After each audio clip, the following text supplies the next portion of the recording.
हम देख सकते हैं कि पूरे तिरंगे एक छोटी सी दुकान में, एक गलियारे में भी लगे हुए हैं।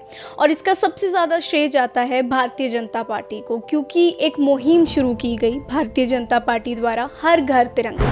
और हमारी जो आने वाली पीढ़ियां हैं वो कैसे याद रखेंगी भी स्वतंत्रता हमें कैसे मिली।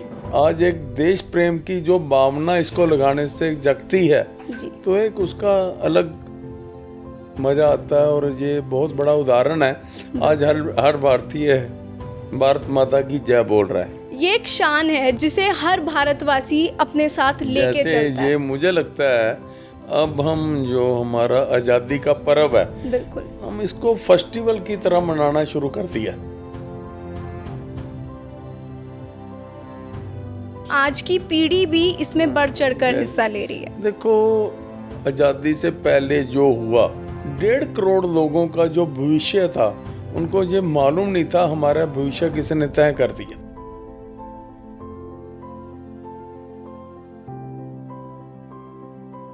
एक्चुअली जिन लोगों ने शहीदियां दी, बलिदान दिए, उनकी नीयत बहुत साफ थी देश के प्रति जी। और जब नीयत साफ होती है तो नीति भी ठीक होती है। बिल्कुल। हम अपने घर को घर समझते हैं, अपने देश को अपना घर नहीं समझते। तो ये जो हमारी सोच है इसको चेंज करना पड़ेगा। हमारा देश ही हमारा घर है, क्योंकि देश रहेगा तो घर रहेगा। दो चीजें हमारे देश में चाहिए, गुड सिस्टम और गुड गवर्नेंस।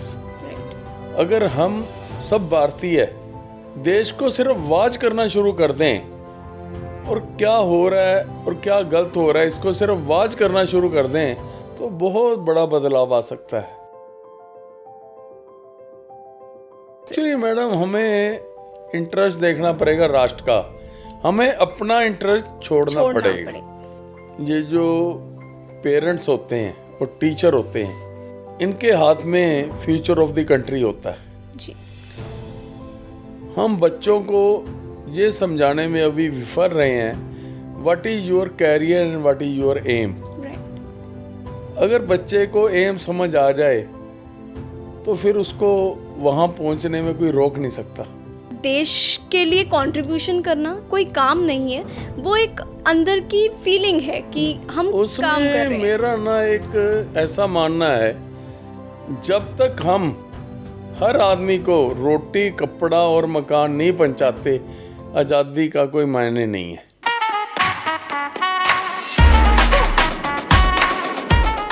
नमस्कार, मैं हूं संदली शर्मा और स्वागत करती हूं आपका प्रणय मीडिया के खास स्वतंत्रता दिवस के विशेष पॉडकास्ट में।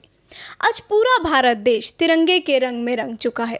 हर भारतवासी के दिल में भारत माता और देशभक्ति की आवाज़ गूंज रही है। आज न केवल आज़ादी का जश्न मनाने का दिन है, बल्कि उन शूरवीरों और सेनानियों को याद करने का दिन है जिन्होंने हमारे देश की आज़ादी की लड़ाई लड़ी और अपनी कुर्बानी दी। और साथ ही ये संकल्प लेना कि हम अपने कर्मों के द्वारा उनके इस बलिदान को व्यर्थ न जाने दें और इस देश को सार्थक बनाएं। आज इस स्वतंत्रता दिवस के खास मौके पर हमारे साथ एक ऐसी शख्सियत मौजूद है जो कि न सिर्फ राजनीतिक मंच पर बल्कि सेवा भाव में और देश के कल्याण के लिए हमेशा खड़े रहते हैं। श्री जितेंद्र पाल मल्होत्रा जी, चंडीगढ़ भाजपा अध्यक्ष। नमस्कार सर, स्वागत है आपका इस मंच पर और स्वतंत्रता दिवस की आपको ढेर सारी शुभकामनाएं। आपको भी बहुत बहुत और समस्त देशवासियों को भी। तो सर, आज हम पूरा चंडीगढ़ देखें या पूरा भारत देश देखें, हम देख सकते हैं कि पूरे तिरंगे एक छोटी सी दुकान में, एक गलियारे में भी लगे हुए हैं। और इसका सबसे ज़्यादा श्रेय जाता है भारतीय जनता पार्टी को, क्योंकि एक मुहिम शुरू की गई भारतीय जनता पार्टी द्वारा, हर घर तिरंगा। तो सबसे पहले मैं चाहूँगी कि इस मुहिम का उद्देश्य क्या है, आप हमारे दर्शकों को समझाएं। आज़ादी के बाद आज़ादी हमें कैसे मिली और हम आज़ाद मुल्क में रह रहे हैं, इस भावना को प्रकट करने के लिए ये शुरू किया गया कार्य है। जब हम स्वतंत्र हुए 15 अगस्त को, तो हमें हर घर में इसको कैसे पहुंचाना है, आज हमें स्वतंत्रता मिली और हमारी जो आने वाली पीढ़ियां हैं वो कैसे याद रखेंगी भी स्वतंत्रता हमें कैसे मिली, कितनी कठिनाइयाँ आई, कितनी शहीदियाँ हुई, कितने लोगों ने बलिदान दिए, उसके बाद हमें स्वतंत्रता मिली। तो ये सिर्फ तिरंगा नहीं है, ये जो कुर्बानियाँ हैं, जो बलिदान है, उसका एक प्रतीक है। तो फिर हर भारतीय के घर में आज एक देश प्रेम की जो भावना इसको लगाने से जगती है, जी। तो एक उसका अलग मज़ा आता है। और ये बहुत बड़ा उदाहरण है, आज हर भारतीय भारत माता की जय बोल रहा है। बिल्कुल जी। तो ये तो एक परिवर्तन आया है हमारे अंदर, जो नेशनलिज्म की भावना पिछले 10 साल में बढ़ी है, वो इससे पहले नहीं थी। बिल्कुल जी, मैं आपकी बात से बिल्कुल सहमत हूँ। जैसे ये मुहिम शुरू की गई कि हर घर में एक तिरंगा लगा होना चाहिए, अब हम देख सकते हैं कि चाहे एक छोटी सी दुकान भी हो, उसमें भी हमें तिरंगा हमारा लहराता हुआ नज़र आता है। तो इस मुहिम द्वारा सबसे ज़्यादा देशभक्ति जागी है और मेरे ख्याल से एकजुट होकर भारत इसमें पूरी अपनी कंट्रीब्यूशन दे रहा है। देखो, अब तिरंगा आपने भी लगाया हुआ है। बिल्कुल लगा हुआ है टेबल पे भी पड़ा है। ये एक शान है, जैसे जिसे हर भारतवासी अपने साथ लेके चलता है। ये मुझे लगता है अब हम जो हमारा आज़ादी का पर्व है, बिल्कुल, हम इसको फेस्टिवल की तरह मनाना शुरू कर दिया। जी बिल्कुल। तो देखिए ना, अब तिरंगा लगाने का लोगों को, आज मैं सुबह एक प्रोग्राम पे गया था, चंडीगढ़ एडमिनिस्ट्रेशन का प्रोग्राम था, वहाँ बच्चों ने इतना फैंटास्टिक प्रोग्राम किया, मुझे लगता है भी उससे बढ़िया प्रोग्राम शायद बड़े से बड़ा कलाकार नहीं कर सकता। ये तो एक बहुत बड़ा कॉम्प्लीमेंट है उनके लिए। बहुत ही बच्चों ने ऐसा एक प्रोग्राम किया भी, वो भूलने वाला नहीं है। बहुत एक अच्छे से अच्छा कलाकार जो हम बॉलीवुड हॉलीवुड में देखते हैं, उससे बेटर वो प्रोग्राम था। क्या बच्चों बात है, देखकर एक अलग सी देशभक्ति की भावना और सुकून मिलता है कि आज की पीढ़ी भी इसमें बढ़ चढ़कर हिस्सा ले रही है। देखो, आज़ादी से पहले जो हुआ, 1.5 करोड़ लोगों का जो भविष्य था, उनको ये मालूम नहीं था हमारा भविष्य किसने तय कर दिया। बिल्कुल, 1.5 करोड़ लोग शिफ्ट हुए, तो उनको मालूम नहीं था उनका भविष्य किसने तय किया, किसने लिखा है। तो ये हमारे जो जिनके हाथ में उस वक़्त कमांड थी इस देश की, उनको सोचना चाहिए थे भी इतने लोगों के जो कत्ल हुए, इतने लोग मारे गए, और जो जिस कारण हमें आज़ादी मिली, धर्म के आधार पर हमारा बंटवारा हो गया, तो उस वक़्त ठीक है क्या सिचुएशन रही होगी, परिस्थितियाँ रही होगी, परंतु आज हमें उस चीज़ को मेंटेन करना है कि लोग इस चीज़ के प्रति, अपनी जनरेशन के प्रति इतना वफादारी से काम करके जाएं, उनको ये दिन दोबारा ना देखना पड़े। बिल्कुल बिल्कुल सही बात है।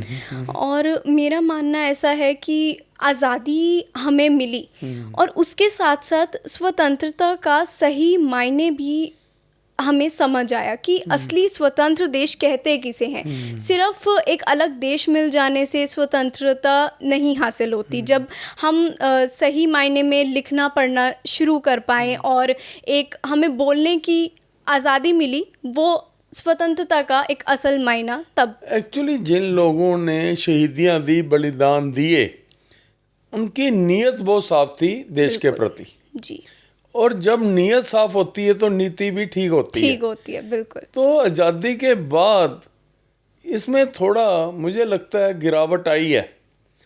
जी बिल्कुल।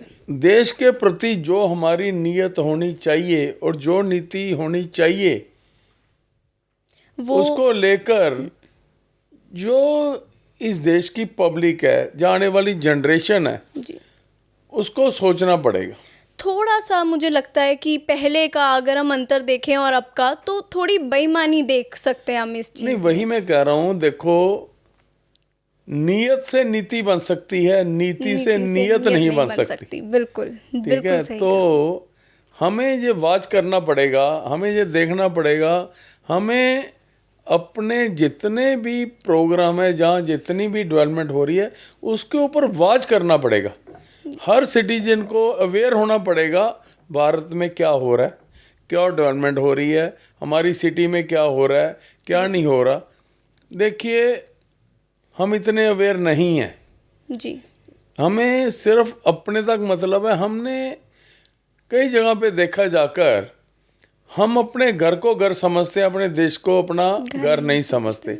तो ये जो हमारी सोच है इसको चेंज करना पड़ेगा। हमारा देश ही हमारा घर है, क्योंकि देश रहेगा तो घर रहेगा। घर रहेगा, बिल्कुल। तो हमें देश के बारे में अपना जो नज़रिया है वो बदलना पड़ेगा, उसको बदलना पड़ेगा। बिल्कुल।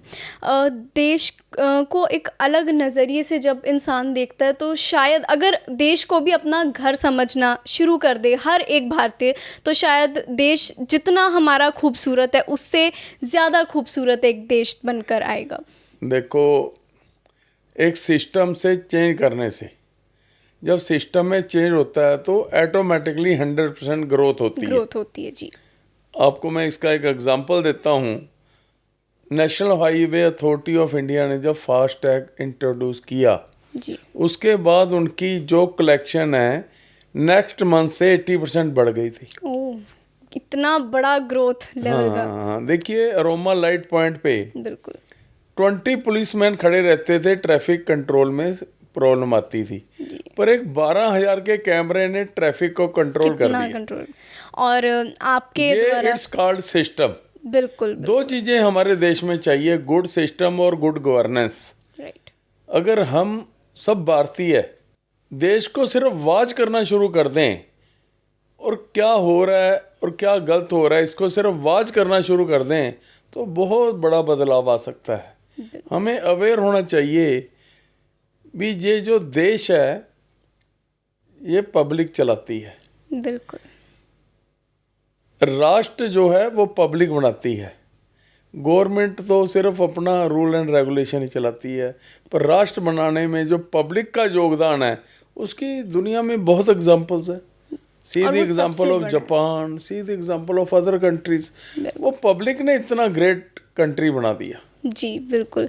और आम तौर पे लोगों को अक्सर ये कहते देखते हैं कि सरकार द्वारा जब चीज़ें की जाएंगी, सरकार अपना काम एकदम बढ़िया तरीके से कर रही है, हर वो डेवलपमेंट, हर वो इनिशिएटिव ले रही है ताकि हमारा राष्ट्र एक सुंदर और अच्छा राष्ट्र बन सके। एक सिस्टमैटिक चीज़ों को लेके जाया जाता है, पर जब तक लोग देश में जो रह रहे हैं वहीं इसमें कंट्रीब्यूशन नहीं डालेंगे तो तब तक किए गए काम भी सबको नोटिस ही नहीं होंगे मेरे हिसाब से। एक्चुअली मैडम, हमें इंटरेस्ट देखना पड़ेगा राष्ट्र का, हमें अपना इंटरेस्ट छोड़ना पड़ेगा। कई बार मुझे लगता है भी हम देश के लिए कौन से बच्चे पैदा करके जा रहे हैं।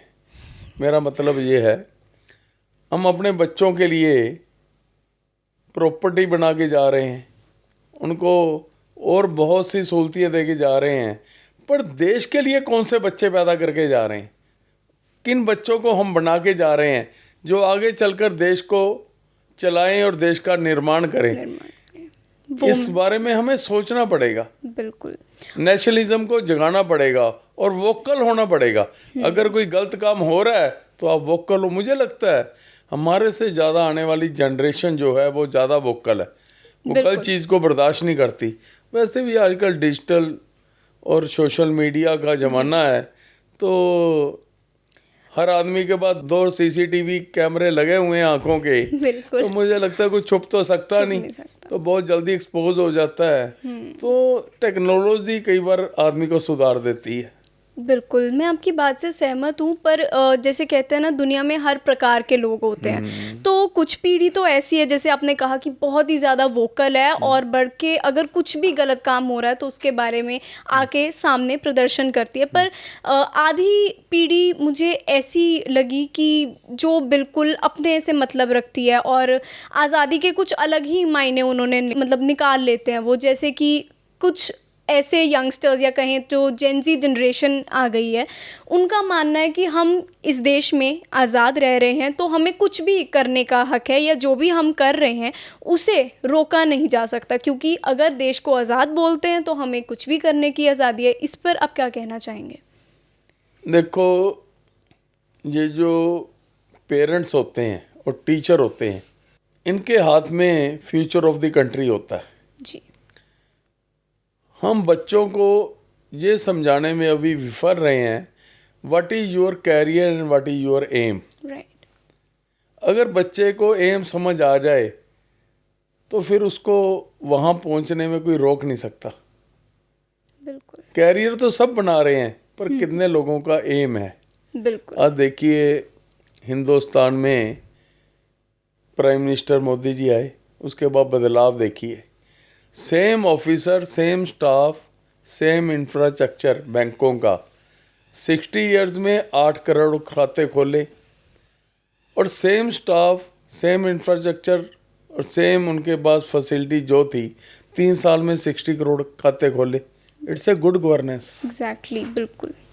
इतना बड़ा चेंज लाना और इतने सिस्टमैटिक तरीके से एक बहुत बड़ी बात होती है किसी भी देश के लिए। आज तो देखो टेक्नोलॉजी जिस हिसाब से बढ़ रही है, तो मुझे नहीं लगता अभी कुछ भी काम करने के लिए हमें ज़्यादा सोच विचार की जरूरत नहीं है। बिल्कुल। टेक्नोलॉजी आपको कंट्रोल कर लेगी। जी। आजकल जो आर्टिफिशियल इंटेलिजेंस आ रही है, जो टेक्नोलॉजी के हिसाब से, तो मैंने एग्जांपल दिया आपको, लाइट पॉइंट की 12,000 के कैमरे ने कंट्रोल कर दिया।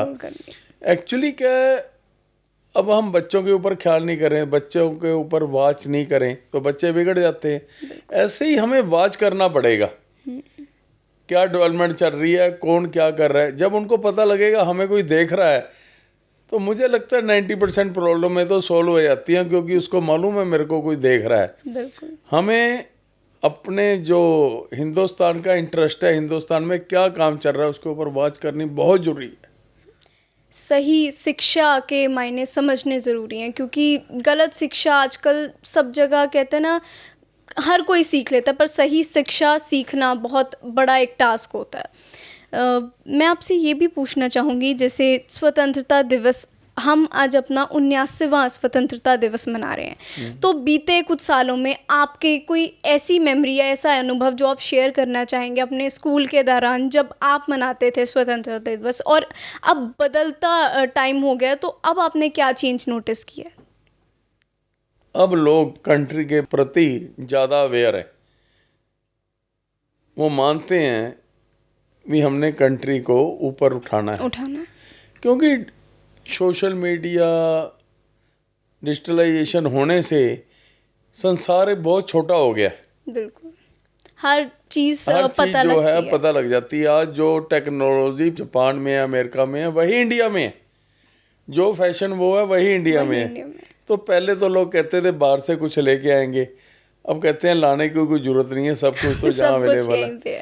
बस लोगों को इतना अवेयर करना चाहिए, we this country is your home. बस अगर हम ये लोगों को समझा दें, ये जो आपका घर है, ये आपकी कंट्री है, तो मुझे लगता है ऑटोमेटिकली सारी प्रॉब्लमें अपने आप ही सॉल्व हो जाएंगी। बिल्कुल, हर एक व्यक्ति अपने देश के लिए हर चीज़ करेगा जो एक देश को अच्छा बना सकती है। नेशनलिज्म के बारे में हमें बहुत अवेयर करना पड़ेगा आने वाले बच्चों को। देखिए अब देखिए, बच्चा आपको टोक देता है, भी आपने ये फेंक दिया, गलत है। सफाई देखिए आगे से कितनी बढ़ गई है। कमियां हैं बहुत, पर उसमें हमारी पब्लिक की पार्टिसिपेशन के बगैर कोई मुल्क डेवलप नहीं हो सकता। बिल्कुल, ये बिल्कुल सही। Public participation is must. जी, ये तो बिल्कुल सही बात है, क्योंकि हम कोई भी काम करें, अगर किसी चीज़ का हम रूल एंड रेगुलेशन बनाते हैं, जब तक लोग ही उसे फॉलो नहीं कर रहे हैं, तब तक डेवलपमेंट होना भी बहुत ही ज़्यादा मुश्किल काम हो जाता है। देखिए मैडम, जो पब्लिक है, जहाँ हमारा जो बिहेवियर है, थ्रू आउट वर्ल्ड कह रहा हूँ मैं आपको, उसके ऊपर टेक्नोलॉजी ने रिस्ट्रिक्शन लगाई हुई है। जी। अब जैसे 12,000 के कैमरे में रिस्ट्रिक्शन लगा दी। आज आप इनकम टैक्स में देख लीजिए, कहीं भी देख लीजिए, जहाँ टेक्नोलॉजी का हम काम कर रहे हैं, लोगों में बहुत जल्दी सुधार हो रहा है। बिल्कुल बिल्कुल। तो जब आप एक टेक्नोलॉजी, एक प्लेटफॉर्म के नीचे से निकलेंगे, वहाँ रूल एंड रेगुलेशन सबके लिए सेम होगा। बिल्कुल। तो ये हमें देखना पड़ेगा, हर चीज़ को अंडर वॉच कैसे लाना है। बिल्कुल। और आपके द्वारा जो हमारे डीजीपी साहब को ये बताया गया कि हम पुलिस जो कभी कभार बाहर की गाड़ियों को रोक देती है और लोगों को बहुत ज़्यादा तकलीफ़ होती है, वो एक बहुत ही ज़्यादा अच्छा इनिशिएटिव था और हमें बड़ा अच्छा लगा। और आजकल लोग इतने ज़्यादा कंफर्टेबल हो गए हैं, क्योंकि अब ऐसा है कि चालान बिल्कुल भी पुलिस के द्वारा नहीं किए जाते कि उनको रोका जाए या उनको प्रॉब्लम आए किसी भी चीज़ में। तो मुझे लगता है कि ये भी डेवलपमेंट का एक बहुत ही खूबसूरत रूप जो आपकी वजह से आया इस उसमें। देखो, ये तो डीजीपी साहब का थैंक्स करना चाहिए। बिल्कुल। सजेशन तो हम बहुत देते हैं पर उसको इम्प्लीमेंट करना और एग्जीक्यूट करना, वो भी। हिंदुस्तान में 140 करोड़ लोग हैं, 140 करोड़ लोगों के पास 140 करोड़ ही आइडियाज़ हैं, पर उसको इम्प्लीमेंट करने के लिए मुझे लगता है शायद 1400 लोग भी ना मिले। बिल्कुल, ये बिल्कुल एक आइडिया को इम्प्लीमेंट करना, परसेप्शन को हकीकत में बदलना, वो ये सबसे जो है मेन तो वही है। मैं दोबारा डीजीपी साहब का धन्यवाद करता हूँ। देखिए, एक डीसी साहब ने बहुत अच्छा कार्य किया। उन्होंने रजिस्ट्री को ऑटोमेटिकली म्यूटेशन में कन्वर्ट कर दिया। मतलब कि आप सोच नहीं सकते, जिस काम के लिए एक जनरेशन निकल जाती थी वो एक हफ्ते में काम हो रहा है। तो मैं डीसी साहब का भी धन्यवाद करता हूँ इस काम के लिए। बिल्कुल बिल्कुल, उनका बहुत ही ज़्यादा शुक्रिया, क्योंकि जैसे आपने कहा कि लोग अक्सर अच्छे कामों के सुजेशंस बहुत देते हैं, पर उनको सही मायने में हकीकत में बदलना वाकई एक टास्क होता है, और किसी की बात को सही तरीके से समझना और सुनना, काम करना बहुत बड़ी बात है। तो उनका बहुत बहुत शुक्रिया। सर, आज़ादी की जब भी बात होती है तो सबसे बड़ा मुद्दा एक आता है एजुकेशन का, यानी पढ़ाई लिखाई का। तो आजकल आप एजुकेशन स्टैंडिंग कमेटी के चेयरमैन भी हैं, तो मैं उस पर बात करना चाहूँगी कि एजुकेशन को लेके आपके क्या विचार हैं? देखिए, एजुकेशन के बगैर मुझे नहीं लगता कि चाहे कोई देश हो, चाहे सोसाइटी हो या इंडिविजुअल हो, उसकी ग्रोथ हो सकती है। हमारा प्रयास रहेगा चंडीगढ़ में जितने भी हमारे बच्चे स्कूल में पढ़ते हैं, जब वो स्कूल से निकलें तो उनके पास कोई ना कोई एम या आइडियाज़ हो। बिल्कुल। और उनके अंदर इतनी भावना हो और जज्बा हो, वो उस आइडिया को इम्प्लीमेंट कर सकें। अगर आइडिया को इम्प्लीमेंट करने की भावना आ गई तो फिर आपको तरक्की करने से कोई रोक नहीं सकता। बिल्कुल जी, आपकी बात बिल्कुल सही है, क्योंकि एजुकेशन हमारे देश का एक ऐसा हिस्सा है जिसे हमारा देश आगे तो बढ़ता ही है, बल्कि एक अच्छा देश में कन्वर्ट होता है, एक अच्छा यूथ हमें आगे सामने देखने को मिलता है। एक्चुअली हर आदमी के अंदर, हर बच्चे के अंदर एक स्किल है। बिल्कुल। अब उस स्किल को वो बच्चा कितना आगे तक ले जा सकता है। बिल्कुल। अब दुनिया में उदाहरण देखिए, उन बच्चों ने स्कूल ड्रॉप आउट कर दिया, किसने बीए ड्रॉप आउट कर दी, पर उसके अंदर जो स्किल थी वो उसको दुनिया के नक्शे पे ले आई। बिल्कुल।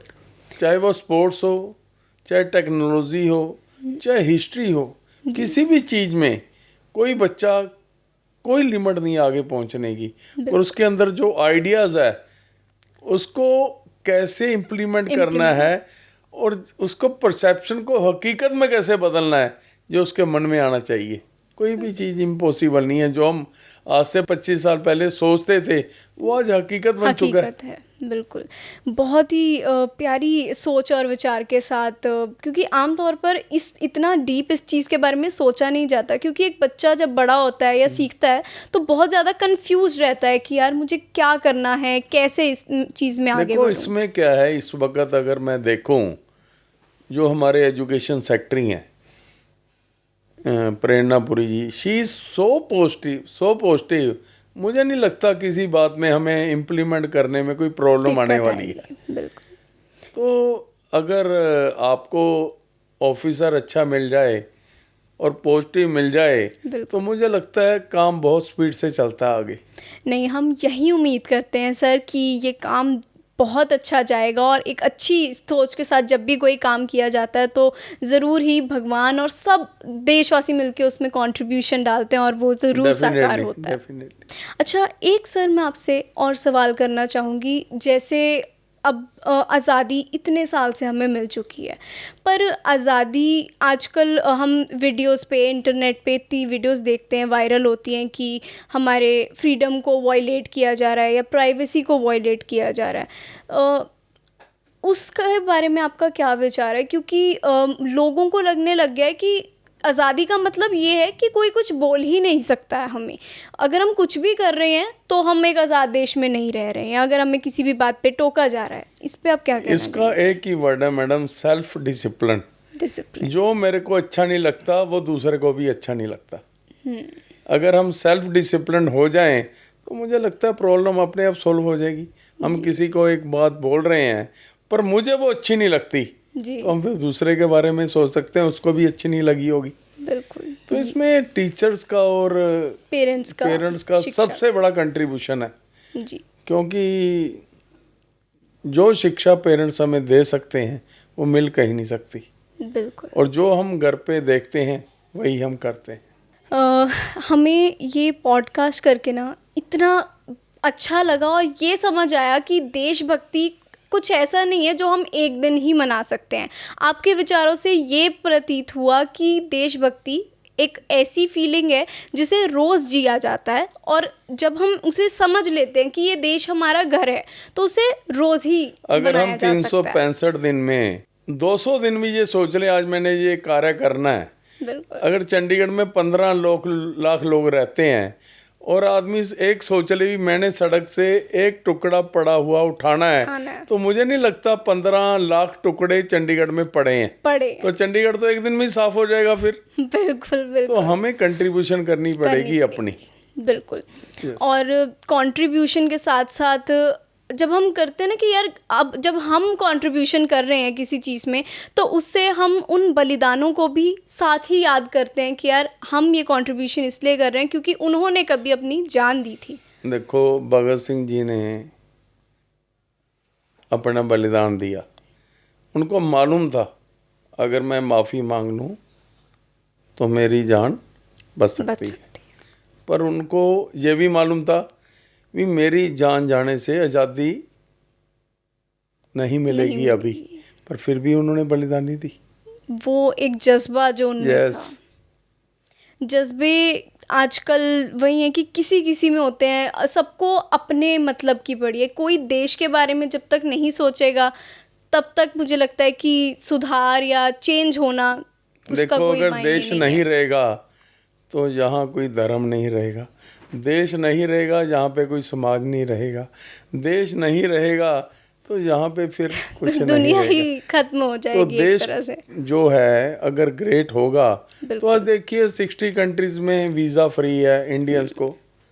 आज किसी भी कंट्री में जाइए अगर बोलेंगे अब मैं भारतीय हूँ तो आपकी एक अलग रिस्पेक्ट है। बिल्कुल। तो अलग नज़रों से देखा जाता है पर हमें इसको स्पीड अप करना पड़ेगा जी। अगर हम इसको देखो, आज मोदी ने एक फार्मूला दिया, time speed and scale with perfection. उससे क्या हुआ, दुनिया की सबसे बड़ी चीज़ें यहाँ बननी शुरू होगी। चेनाब ब्रिज जी, दुनिया का सबसे बड़ा ब्रिज, अटल टनल दुनिया की सबसे बड़ी tunnel, statue of Sardar Patel दुनिया की सबसे बड़ी, मंडपम ऑडिटोरियम दिल्ली दुनिया का सबसे बड़ा, तो क्रिकेट स्टेडियम अहमदाबाद दुनिया का सबसे बड़ा। आज हम हाईवे बना रहे हैं दिल्ली टू बॉम्बे, वो भी एक एक्स्ट्रा एग्जांपल है दुनिया के अंदर जी। बिल्कुल। हम सेकंड आ गए in infrastructure of roads after America.